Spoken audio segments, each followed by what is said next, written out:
মুখেৰে কৈ থাকিলে নহ'ব কথাটো হ'ল বিজেপিৰ বিৰোধিতা আমি হাতে কামে দেখা পাওঁ বিধানসভাৰ অধিৱেশনত যোৱা 5 বছৰত মোৰ নিজৰ অভিজ্ঞতাটো হ'ল যে কংগ্ৰেছে বিজেপিৰ লগত বিধানসভাত বুজাপুৰাৰ কৰি আছিল মোৰ নিজৰ অভিজ্ঞতা অকল কংগ্ৰেছে নহয় CPIMও বুজাবুজি কৰি আছিলে নিজে মই দেখিছোঁ যোৱা 5 বছৰত তেওঁলোকে মাত মতা নাছিলে মই মাত মাতিছিলোঁ তেওঁলোকে মাত নমতাৰ কাৰণে 29 জনৰ পৰা 19 জন হ'ল কথাটো বুজিছে গতিকে এইবিলাক আমাক কৈ মানে গৌৰৱ গগৈ এইবিলাক মোক কথা কৈ লাভ একো নাই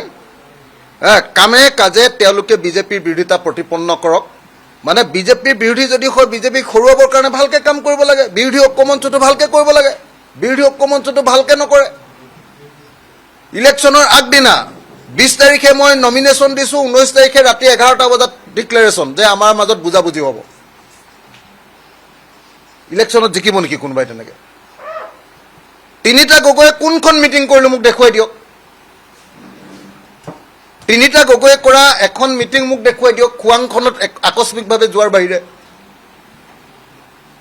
কেনেকৈ জিকিম আপোনালোকে কওক